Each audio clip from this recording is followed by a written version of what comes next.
Welcome back to the Working Well podcast and our special life lesson series. Now, today's lesson is one that took me a long time to learn. And honestly, it's one that I still have to relearn regularly. Now, lesson 10 is this: build positive walls and gates to protect and curate your passion and enthusiasm.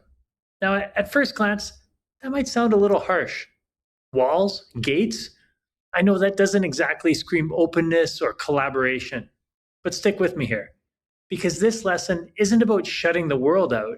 It's about being intentional about what you let in. Now, here's something that I've experienced again and again, both personally and professionally. Energy and passion are the foundation of sustained greatness, not short bursts of motivation, not grinding harder, not being just resilient. Sustained greatness comes from having energy, clarity, and enthusiasm available most days, not just on the good ones. The challenge is that modern life is not designed to protect those things. See, distractions are everywhere. You've got notifications coming in, you've got meetings, requests, people's opinions, different news cycles. Everyone wants a piece of your time, your attention, and your emotional bandwidth. And if you don't consciously protect those resources, they will get depleted, and fast. What I've learned is that high performers don't just manage time, they curate energy. They build systems that remind them who they are, what matters most, and where they're going. That's what I like to call a productivity and performance moat. Not to isolate yourself, but to keep the important stuff from getting trampled in day-to-day life. Now, recently, I asked someone how they were doing, and they responded with, "Life has definitely been lifing today." That phrase stuck me with its simplicity, its truth, and its hilarity. Life will inevitably start lifing.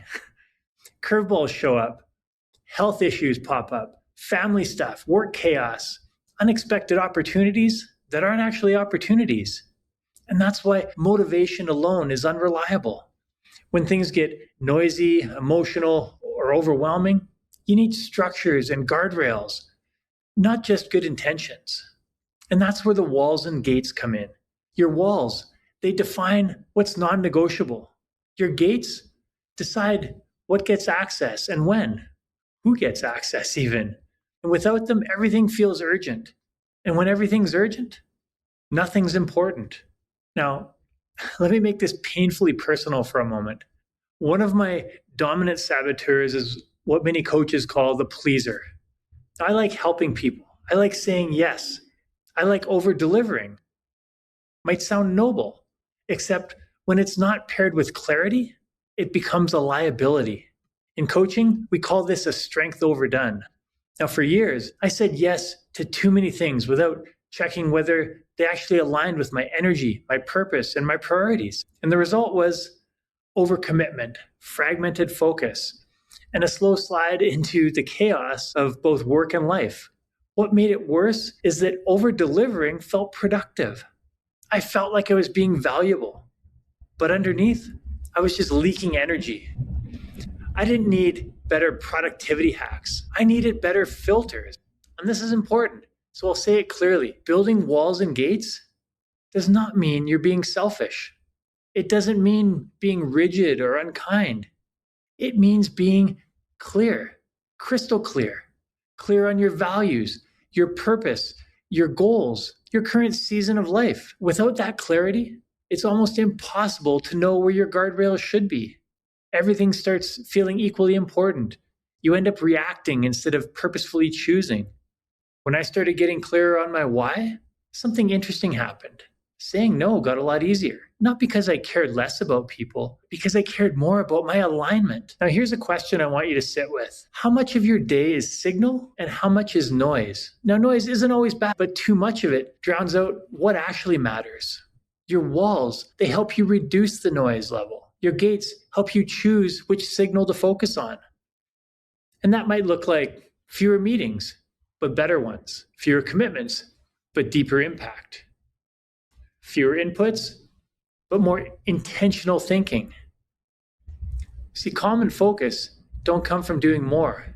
They come from curating better. So let's make this practical.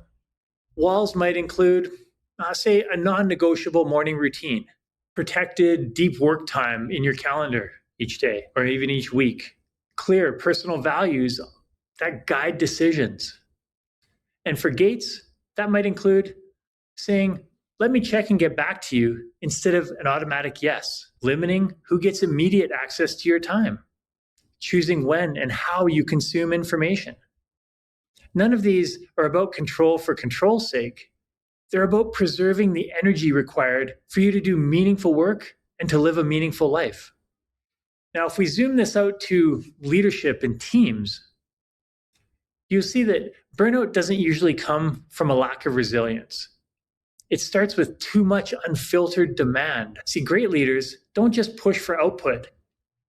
They help their teams build healthy walls and curate gates that clear priorities, clear expectations, and clear boundaries help set. See, when people know what matters most, they stop wasting energy guessing. And when energy is protected, performance inevitably follows. And I'll be honest with you, I'm much better at this than I used to be, but it's still a practice.